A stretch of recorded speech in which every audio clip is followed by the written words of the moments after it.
जय Hind to everyone, कैसे मेरे प्यारे कैडेट। उम्मीद करता हूँ सभी लोग स्वस्थ होंगे, मस्त। आज के इस वीडियो में मैं सुनील शर्मा आप सभी से रियल मॉडल पेपर जो है वो क्वेश्चन पेपर जो सॉल्व कराने वाला हूँ। ठीक है, यहाँ पे आप लोग देख सकते हो, फिंगर की निशान देख लो। आओ, कुछ लोग बोलेंगे सर रियल थोड़ी ना आ सकता है। नहीं, देख लो देख लो, ठीक है, पूरी एकदम गारंटी के साथ। ठीक है, ऐसे आप सभी को पेपर मिलेंगे, क्वेश्चन पेपर, और 175 क्वेश्चन पेपर आएंगे आप सभी को देखने के लिए। तो टोटल 175 क्वेश्चन पेपर आप सभी के लिए मैं ला चुका हूँ। तो चलिए शुरू करते हैं आप सभी का।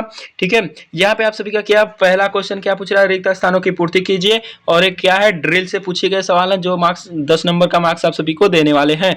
तो ध्यान से और अच्छे से पढ़िएगा और देखिएगा। ठीक है, ड्रिल से पूछे गए हैं तो ड्रिल के बारे में ही होगा।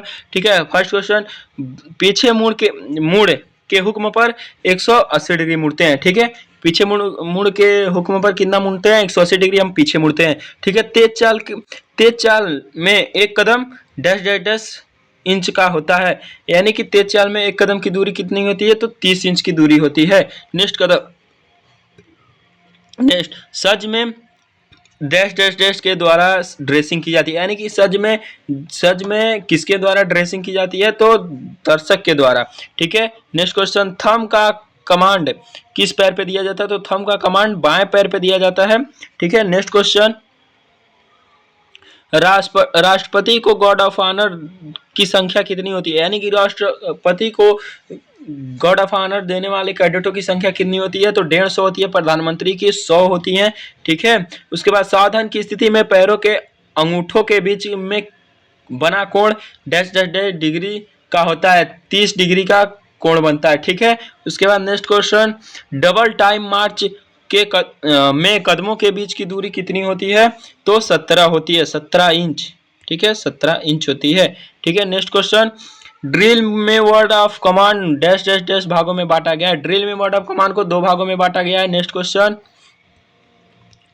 सावधान पोजीशन में पंजों के बीच की दूरी कितनी होती है, 6 इंच। ठीक है, विश्राम के पोजीशन में एड़ी से एड़ी की दूरी कितनी होती है, 12 इंच। ठीक है, यहाँ पे नेक्स्ट क्वेश्चन अपना आता है वेपन ट्रेनिंग। वेपन ट्रेनिंग से हम लोग क्या क्या पढ़ेंगे, आइए मैं सुनील शर्मा इस वीडियो में आप सभी को पढ़ाता हूँ और बताता हूँ। ठीक है, वेपन ट्रेनिंग, ठीक है, BC सर्टिफिकेट वाले सबके लिए बहुत ही मोस्ट इंपॉर्टेंट क्वेश्चन है। आप सभी से यहाँ राइफल के हिस्से पुर्जों के नाम पूछ लिया, 5 हिस्से पुर्जों के नाम आपके फर्स्ट क्या है, barrel but, second barrel, third trigger, fourth trigger guard, 5 four side and 6 rear side. ठीक है, नेक्स्ट क्वेश्चन, रिक्त स्थानों की पूर्ति करना, इसमें भी ठीक है आप लोग देखते रहिए। ऐसा नहीं, आप सभी को अगर इसमें से याद रहेगा तो OMR पे ट्रिक करने में कोई दिक्कत नहीं होगी।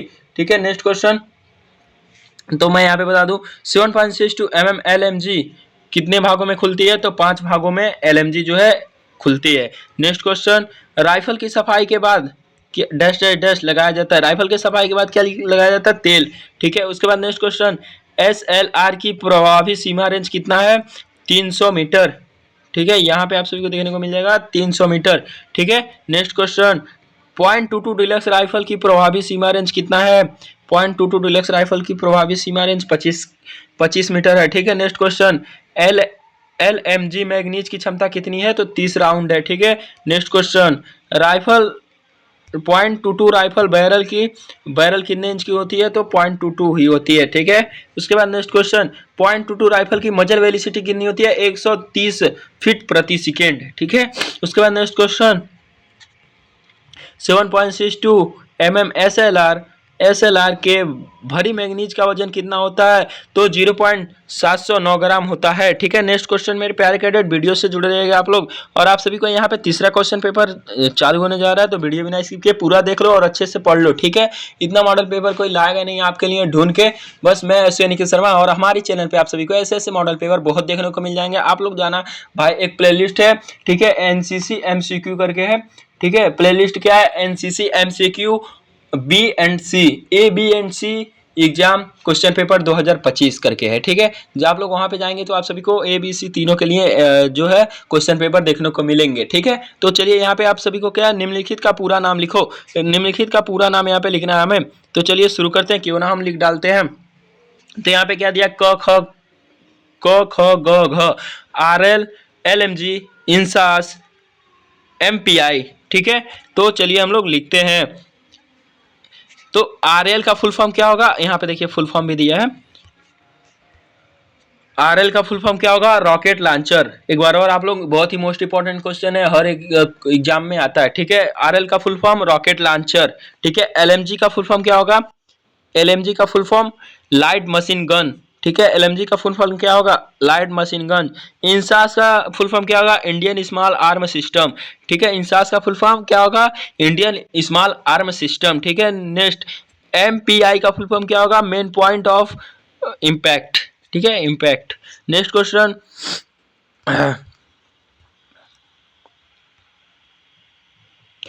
7.62 mm के 5 बड़े भागों के नाम लिखिए, ठीक है। तो यहाँ पे 7.62 mm LMG के 5 बड़े भागों के नाम लिखिए, ठीक है। तो यहाँ पे आ गया है but group, body group, barrel group, piston group and V board group, ठीक है। नेक्स्ट क्वेश्चन, राइफल की सफाई के लिए किन किन सामानों का आवश्यकता होती है, ठीक है। राइफल को साफ करने के लिए किन किन सामानों की आवश्यकता होती है, ठीक है। तो पहला क्या हो गया? कॉम्बिनेशन टूल, गैस रेगुलेटर, चाबी, पेचकस, oil, pull through, brush and चिंदी, ठीक है। तो क्या क्या है एक बार और आप लोग सुन लीजिए और नोट कर लीजिए। मैं हर बात बोलता हूँ कि आप लोग नोट करते रहिए, क्योंकि आप लोग भूल जाओगे तो दिक्कत होगा। नोट रहेगा तो आप कभी भी भूलोगे नहीं, और साथ में आप सभी को याद भी होगा, ठीक है। तो क्या क्या देखना है? राइफल की सफाई के लिए किन किन सामानों की आवश्यकता होती है? पहला क्या हो गया? कॉम्बिनेशन टूल, ठीक है। गैस रेगुलेटर, चाबी, ठीक है। उसके बाद पेचकस, ऑयल, फुल थ्रू और ब्रश और चिंदी, ठीक है। इन सब चीजों से हम क्या करते हैं? राइफल की सफाई करते हैं। नेक्स्ट क्वेश्चन,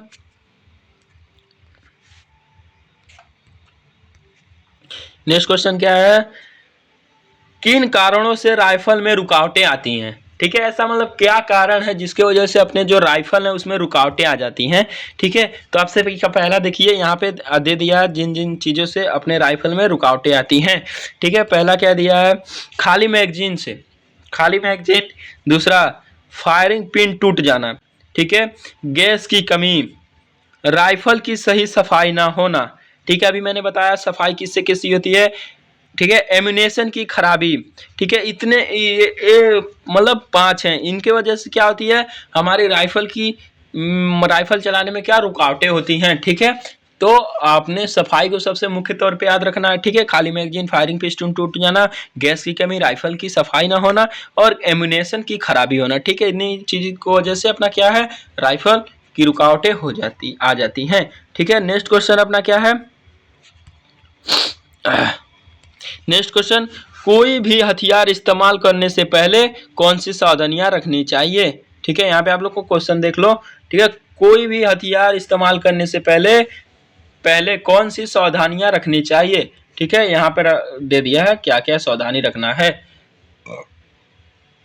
देखिए, फर्स्ट पे क्या है? चैम्बर खाली है, मैगजीन खाली हो, उसके बाद हथियार ठीक काम कर रहा है, उसके बाद हथियार का सभी हिस्सा पुर्जा ठीक है।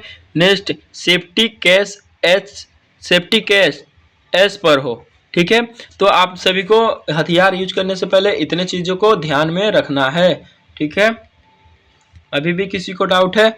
देख लो, पहली बात, कोई भी हथियार इस्तेमाल करने से पहले कौन सी सावधानियां रखनी चाहिए? चैम्बर खाली हो, मैगजीन खाली हो, हथियार ठीक से काम कर रहा हो, हथियार का सभी हिस्सा पुर्जा ठीक है, सेफ्टी कैच एस पर है, ठीक है। उसके बाद नेक्स्ट क्वेश्चन आप सभी का, पार्ट 3, द एनसीसी, ठीक है। मार्क्स इससे मतलब 200 मार्क्स मिलने हैं यार इससे, और सबसे ज़्यादा भी है, ठीक है। चलिए कोई बात नहीं, इसको पढ़ते हैं। खाली रिक्त स्थानों की पूर्ति करना, खाली स्थानों की पूर्ति करना, फिल इन द ब्लैंक, ठीक है। नेक्स्ट देखिए, यहाँ पे आप सभी का क्या क्वेश्चन क्या पूछा है? डीएजी एनसीसी निर्देशालय उत्तर प्रदेश का नाम, डीएजी एनसीसी निर्देशालय उत्तर प्रदेश का नाम क्या है? Major general Rakesh Rana. Next question, NCC की स्थापना किस सन में हुई थी? तो 1948, ठीक है। यहाँ पे 1948, ठीक है। उसके बाद नेक्स्ट ऊपर करेंगे हम लोग।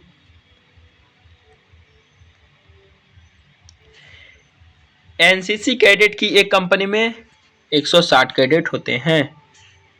कितने कैडेट? 160 कैडेट होते हैं। नेक्स्ट, एनसीसी कैडेट को कैडेट का आरोही क्रम में रैंक लिखो, आरोही क्रम में, ठीक है, यानी कि सबसे पहले सबसे छोटा, उससे बड़ा, उससे बड़ा, उससे बड़ा, उससे बड़ा, सबसे बड़ा, ठीक है। देखिए एनसीसी, यहाँ पे क्वेश्चन है एनसीसी कैडेटों का आरोही क्रम में रैंक का नाम लिखना है, ठीक है। तो यहाँ पे रैंक सबको पता है, 5 रैंक, ठीक है।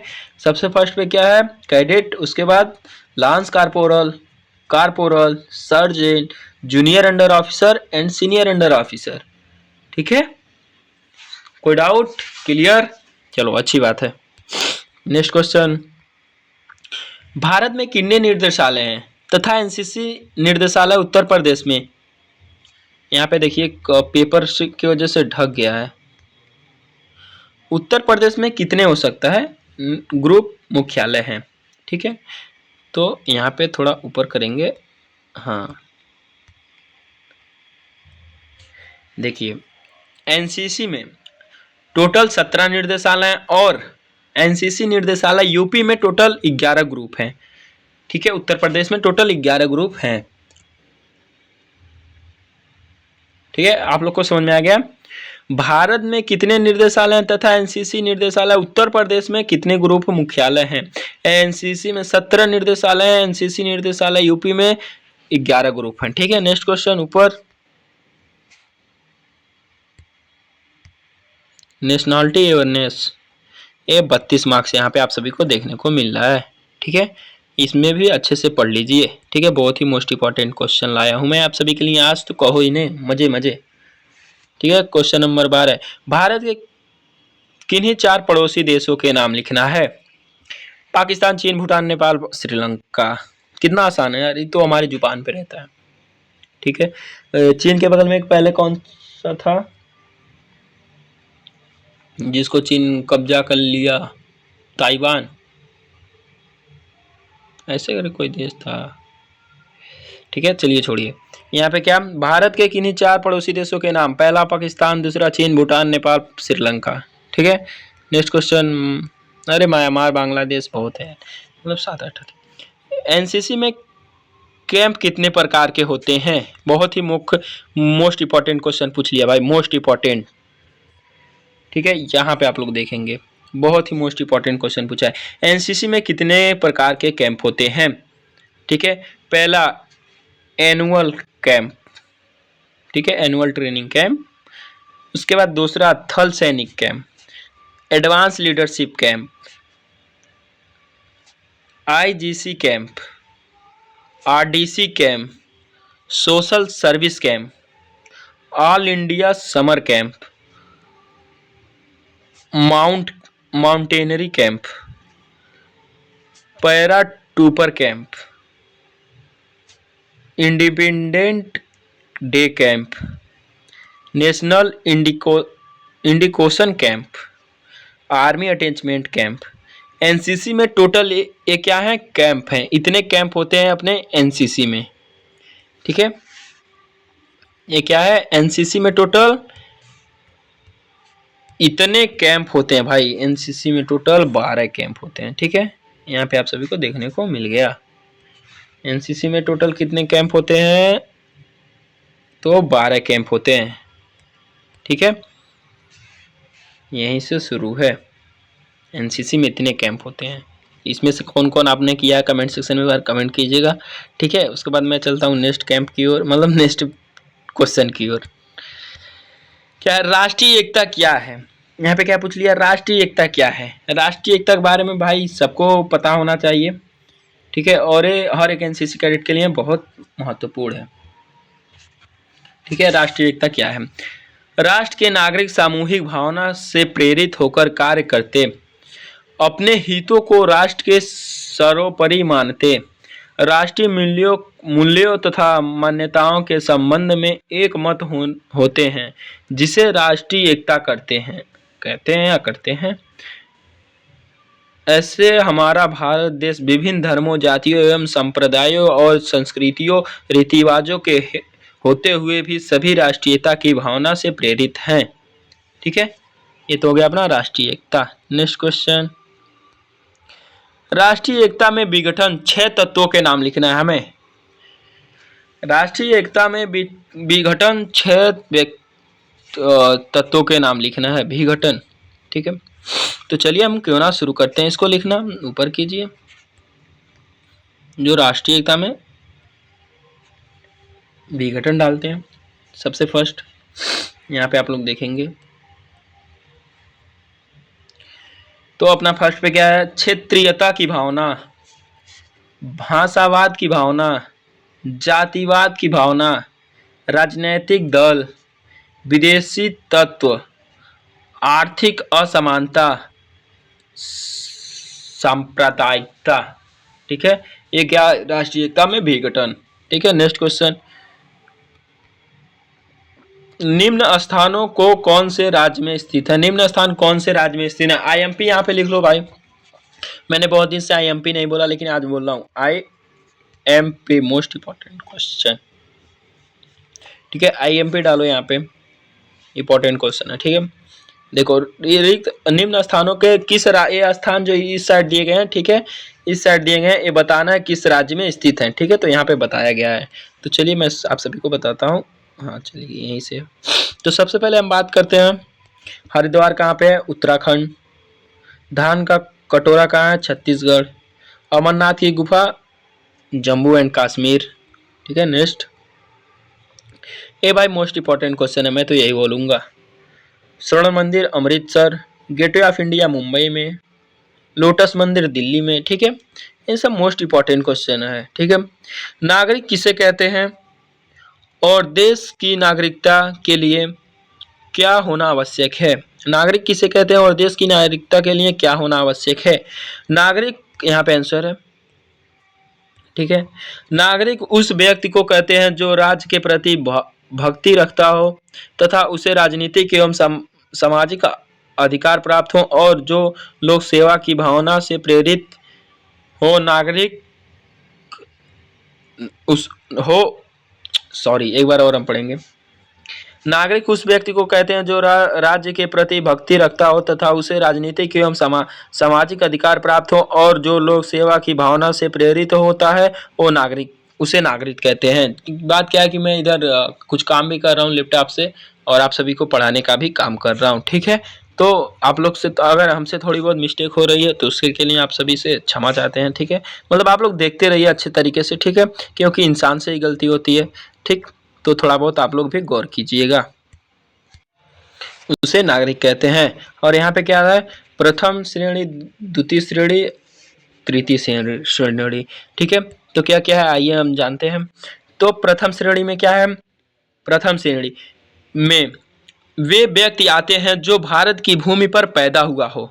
ठीक है, द्वितीय श्रेणी में वे व्यक्ति आते हैं जिनके माता या पिता में से कोई एक भारत की भूमि पर पैदा हुआ हो। तृतीय श्रेणी में वे आते हैं जो भारतीय संविधान के प्रभावी होने के पूर्व कम से कम 5 वर्ष भारत के भूमि पर निवास करते हैं। ठीक है, इन्हें हम क्या, नागरिकता कहते हैं। ठीक है, नागरिक कहते हैं। उसके बाद नेक्स्ट क्वेश्चन क्या है, लीडरशिप। ठीक है, लीडरशिप से हम लोग पढ़ेंगे आज लीडरशिप में। ठीक है, लीडरशिप में क्या पढ़ेंगे, नेतृत्व के 10 लक्षण लिखो। ठीक है, नेतृत्व के 10 लक्षण क्या क्या है आइए हम लोग जानते हैं। नेतृत्व के 10 लक्षण, छवि यानी कि आचरण, छवि आचरण। ठीक है, उसके बाद साहस, निर्णयकर्ता, विश्वसनीयता, सहनशीलता, उत्साह। नेतृत्व के 6 लक्षण लिखना है। ठीक है, जो कि लीडरशिप में बहुत ज़्यादा पूछता है क्वेश्चन में। ठीक है, तो आप लोग इसको एक बार जरूर देख लीजिएगा। ठीक है, देश के पिता किन्हें कहते हैं, तो महात्मा गांधी। ठीक है, देश के पिता किन्हें कहते हैं, महात्मा गांधी। ठीक है, ये आ सकता है आप सभी के लिए। नेतृत्व के प्रकार लिखो, नेतृत्व के प्रकार हमें लिखना है। तो नेतृत्व के प्रकार में क्या क्या आएंगे, बुद्धिमत्ता, पहल की क्षमता, विनम्रता, उत्साह, निष्पक्षता, आत्मविश्वास, सहानुभूति। ठीक है, नेक्स्ट क्वेश्चन, अभी नेक्स्ट नहीं यही है, दृढ़ संकल्प, स्पष्टता, प्रभावशाली व्यक्तित्व। ठीक है, क्या है, नेतृत्व के प्रकार हैं। ठीक है, कोई 5 आपदाओं के नाम लिखो, कोई 5 आपदाओं के नाम लिखो। यहाँ पे नहीं बताया भाई कि मानव आपदा लिखना है कि प्राकृतिक आपदा? चलो आपदा के नाम लिखना है तो प्राकृतिक आपदा यहाँ पे दे दिया है, तो 5 ही लिखना है। तो देख लीजिए यहाँ पे, पहला भूकंप, दूसरा चक्रवात, तीसरा ज्वालामुखी विस्फोट, ज्वालामुखी भूस्खलन, सुनामी एंड बाढ़। ये जो प्राकृतिक की देन है उसे देख लिया आप लोग। इतना समझिए प्राकृतिक आपदा और मानव आपदा में क्या अंतर है। जो प्राकृतिक की वजह से हो जो दुर्घटना घटे उसे प्राकृतिक आपदा कहते हैं। जो मानव द्वारा निर्मित चीजों से अगर कोई घटना घट रहा है तो उसे हम क्या मानव निर्मित आपदा कहते हैं। ठीक है, आपदा 2 प्रकार के होते हैं, मानव आपदा, निर्मित और प्राकृतिक आपदा। नेक्स्ट क्वेश्चन, रक्तदान से क्या लाभ है? रक्तदान से क्या लाभ है? Most important question. रक्तदान से हम एक दूसरे को मरने से बचा सकते हैं। हमारे रक्तदान करने से कई ऐसे मनुष्य का जीवन बच सकता है जिसको रक्त की आवश्यकता हो, जैसे युद्ध में घायल हुए सैनिक, सड़क दुर्घटना एंड बीमार। ठीक है, इतने अपने रक्तदान से फायदा होते हैं। नेक्स्ट क्वेश्चन, समाज सेवा की क्या आवश्यकता है? समाज सेवा की क्या आवश्यकता है? ठीक है, तो हम लोग जानेंगे समाज सेवा की क्या आवश्यकता है। समाज सेवा का हमारी राष्ट्रीयता का एक महत्वपूर्ण भाग है। समाज सेवा करना प्रत्येक कैडेट का दायित्व बनता है। समाज सेवा करने से देश का विकास होता है। देश में कैडेट से लेकर हर एक नागरिक को भी समाज सेवा से जुटे रहना चाहिए। ठीक है, नेक्स्ट क्वेश्चन, सामाजिक कार्य से आप क्या समझते हैं और एनसीसी कैडेट को किन किन सामाजिक कार्यों में हिस्सा लेना चाहिए? ठीक है, तो चलिए यहाँ से शुरू करते हैं। सामाजिक कार्य, तो यहाँ पे आप लोग देख लीजिए, सामाजिक सेवा का अर्थ है स्वार्थ रहित होकर जन कल्याण के कार्यों में अपनी अजित व्यक्तियों द्वारा पूर्ण रूप से सहयोग देना। सामाजिक सेवा में यहाँ पे दिख नहीं रहा है क्लियर, देशहित की भावना के साथ साथ सांप्रदायिक सौहार्द और अखिल विश्व की कल्याणकारी भावनाओं का स्वयं भी रहता है।